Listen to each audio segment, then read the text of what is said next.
China का एक आदत है, आँखें दिखाएगा और दूसरी तरफ से पैरों में पड़ जाएगा। पाकिस्तान से सीखा है कि जब ज़रूरत हो पैरों में पड़ जाओ वरना गर्दन पकड़ लो। अगर हमें कोई बचा सकता है, कोई मार्केट मिल सकती है, कोई परचेज़िंग पावर किसी के पास है, तो भारत के पास है। आया कि अब आपके गधे कुछ यहाँ पे पहुँचे थे, यहाँ पर भी कुछ रेस्टोरेंट्स खुल गए हैं, जिसमें सिर्फ़ गधे ही दिए जाते हैं स्पेशली फ्रॉम पाकिस्तान। मतलब कि आप कभी भी आएँगे तो आपको वहाँ पर गधे ही दिखेंगे आपके कंट्री के, जहाँ पर आप ही के कंट्री के गधे, आप ही के कंट्री के गधों को काट-काट कर बेच रहे हैं और स्पेशली लिखा है वहाँ पर, हलाल वर्ड लिखा था, वो कटवा दिया है क्योंकि यहाँ पर हलाल वर्ड अभी बैन है। वाक़ई में मोदी जी की जो थर्ड टर्म है, वो बहुत खतरनाक, खौफनाक होगी पाकिस्तान के लिए।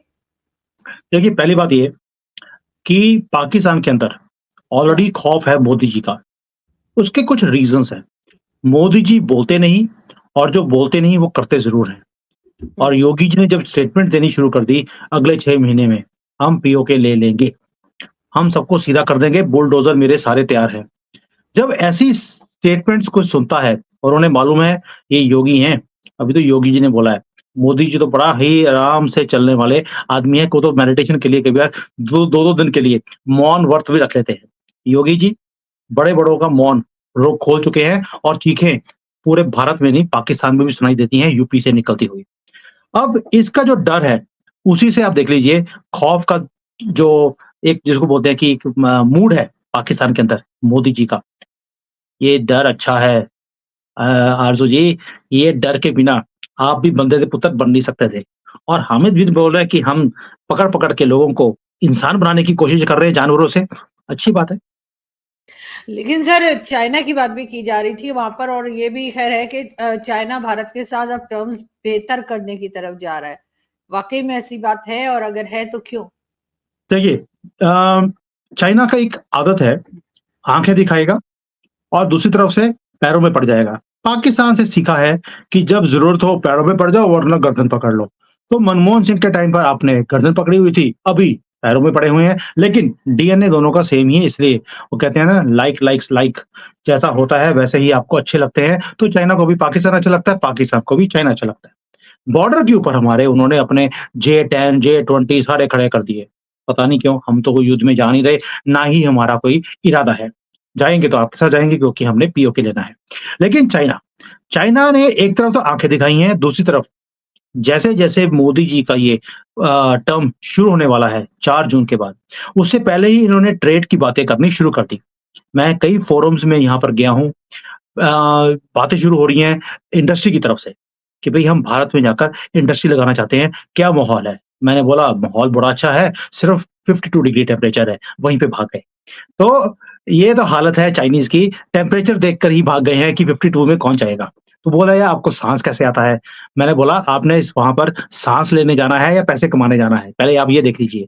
If you go to India you will have to tolerate these things और उसके बाद पैसे ही पैसे हैं।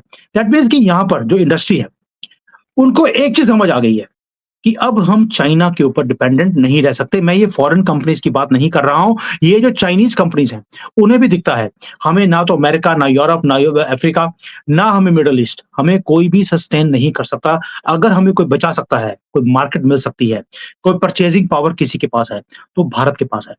और दूसरी बात, क्या आपको लगता है कि अगर चाइनीज़ की जो कंपनीज़ हैं, उन्हें दिखता है, क्या चाइनीज़ की गवर्नमेंट को नहीं दिखता? क्योंकि पानी हमेशा ऊपर से नीचे आता है, जो ऊपर से कुछ डायरेक्शंस आई हैं, तो भी नीचे जाकर डाउन द लाइन लोगों ने बात करनी शुरू करी है। अब मैं उसका रीज़न बताता हूँ। जैसे-जैसे पूरा वर्ल्ड ये जो एक सिंगल पोलर वर्ल्ड था, यहाँ पे अमेरिका की दादागिरी थी, चाइना ने पूरा कॉपी करने की कोशिश करी क्योंकि कॉपी मास्टर तो है, दिमाग तो इनके पास है नहीं। तो इन्होंने कॉपी किया अमेरिका को, अब इन्हें पता लगा कि यार अमेरिका ने तो पिछले 15-20 साल इनको चूना लगाया, इनको गधों की तरह लगा के रखा। ओह! गधों से बात आया कि अब आपके गधे कुछ यहाँ पे पहुँचे थे, यहाँ पर भी कुछ रेस्टोरेंट्स खुल गए हैं, जिसमें सिर्फ गधे ही दिए जाते हैं स्पेशली फ्रॉम पाकिस्तान। मतलब कि आप कभी भी आएँगे तो आपको वहाँ पर गधे ही दिखेंगे आपके कंट्री के, जहाँ पर आप ही के कंट्री के गधे, आप ही के कंट्री के गधों को काट-काट कर बेच रहे हैं और स्पेशली लिखा है वहाँ पर, हलाल वर्ड लिखा था, वो कटवा दिया है क्योंकि यहाँ पर हलाल वर्ड अभी बैन है और ये जो डड्डू वाला पोज़ करते हैं दिन में 5 बार सड़कों पे, वो भी बैन हो गया है, आपकी खुशखबरी के लिए बता दूँ। इन्हें भी यहाँ पर बंदे का पुत्र बनाया जा रहा है, जैसे कि भारत में अब हम 30 करोड़ जिहादियों को बनाने वाले हैं। तो अब ट्रेड के ऊपर आए थे बात कि जो ट्रेड है, आपके साथ गधों का ट्रेड हो रहा है, हमारे साथ जो एक्चुअल ट्रेड है वो होगा। और यहाँ पर even government and local companies दोनों ही दोनों को समझ आ गई है, अगर कोई बचाएगा, वो भारत बचाएगा। और क्योंकि जो हमारा ट्रेड है आज की डेट में चाइना के साथ, दैट इज़ नंबर 1। तो अमेरिका को भी पीछे छोड़ दिया हमने as far as bilateral trade is concerned, और ये बढ़ने वाला है, ये कम नहीं होगा। और बढ़ने का एक ही तरीका है, now they have to make in Bharat. Bharat में मेक इन इंडिया भारत ब करना पड़ेगा, अदरवाइज़ इन्हें इंडिया की मार्केट में एंट्री नहीं मिलेगी। तो सर इस रीजन में आप कोई अच्छा चेंज देख रहे हैं कि अगर भारत और चाइना मिलकर काम करेंगे तो इसका मतलब है लद्दाख और ये सारी जो डिस्प्यूट है वो उधर कुछ नहीं होगा और दोनों जो है वो पीसफुली काम कर सकेंगे, तो डेफिनेटली रीजन में कुछ ना कुछ अच्छा बदलाव तो देख रहे होंगे आप। देखिए, पहली बात ये है कि आपने पहले एक अखंड भारत की बात करी थी, तो अखंड भारत की तरफ हम चल पड़े हैं, वो तो होना ही है।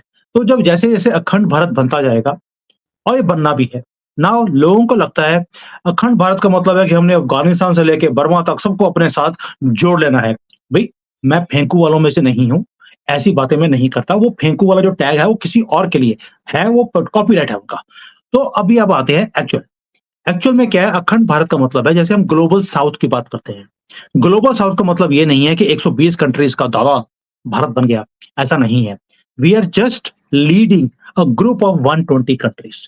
अखंड भारत में भी ये सारी कंट्री, जैसे पहले आसियान होता था, जो मोदी जी का है neighbours first. What is neighbours first? कि सारे नेबरिंग कंट्रीज़ मिलकर अपनी पॉलिसीज़ बनाएँ और एक-दूसरे की तरक्की में हम हाथ बटाएँ। मतलब कि आप जहाँ पर अच्छे हैं, जैसे आप गधे ब प्रोड्यूस कर सकते हैं, बहुत अच्छे। तो आप गधे जो हैं, वो कैसे प्रोड्यूस कर सकते हैं, कैसे हैं? अब हमें भी यहाँ पर अगर गधों को प्रोड्यूस करना हो या उनको सीधा करना हो, कैसे कर सकते हैं? वो हम आपसे सीख सकते हैं। आपको अगर किसी को इंसान बनाना है, इंसान कैसे बनाया जाए जानवरों से, वो आप हमसे सीख सकते हैं। वहाँ पे हम योगी जी को भेज देंगे आपके पास। तो इस तरह से हम एक-दूसरे से सीख कर कोई भी चेंजेज़ लेकर आने की कोशिश करेंगे, तो हो जाएगा। और यही बात है अखंड भारत की। अखंड Bharat means just like European union. European union में उनकी अपनी आइडेंटिटीज अभी भी हैं, लेकिन सारे यूनियन मिलकर एक दूसरे के हेल्प करते हैं तरक्की लेके आने के लिए। दैट इज व्हाट अखंड भारत इज। लेकिन पाकिस्तानियों को अब समझाए कौन? आप समझ सकती हैं कि जो जिहाद की फैक्ट्री है, मदरसा जहाँ पर पागलपन का रस पिलाया जाता है, वहां पर ऐसी ही बातें पढ़ाई जाती हैं। देखो जी, अखंड भारत की बात कर ली मोदी जी ने, अब इनके इरादे सामने आ गए। अब तो जिन्ना साहब ने जो कहा था बिल्कुल सही हुआ। हमने टू नेशन थ्योरी करके बहुत बड़ा एहसान किया। वहाँ पर आटा 30 रुपए, हमारे यहाँ पर 300 रुपए। इसीलिए हमारी जीडीपी 10 गुना सर भारत से बढ़ पैसा गई है। बहुत है ना हमारे पास पैसा बहुत है इसलिए, लेकिन तभी सर तो फिर आपकी जो वही जीडीपी देखिए, आपकी जीडीपी हमारे से 10 गुना तो ऐसी ही हो गई। हमारे यहाँ 30 रुपए किलो, आपके 300 रुपए किलो, तो 10 गुना होगी लेकिन ना। लेकिन सर देखिए ना कि अगर चाइना और भारत जो है वो आपस में मिल बैठेंगे तो फिर डेफिनेटली चाइना हमारा बड़ा दोस्त है तो वो हमें भी फिर उस टेबल तक ले जाएगा, ऐसा नहीं लगता आपको?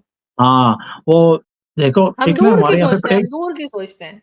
मैं भी आपको दूर की बात बताता हूँ कि आपने एक प्रोग्राम देखा होगा मुंगेरी लाल के हसीन सपने, सुना होगा आपने नाम ये वाला। तो ये जो मुंगेरी लाल के सपने आपने देखने शुरू कर दिए हैं, मुझे लगता है इमरान खान को सुबह-सुबह मिल कर आई है आप। लेकिन तभी आपने पहले तो राहुल गांधी की जो सूंघ कर कुछ आए थे बाहर, वो वाली वीडियो दिखाई आपने, और अभी भी बहकी-बहकी आप बात कर रही है मुंगेरी लाल वाली। ये कभी भी नहीं होगा।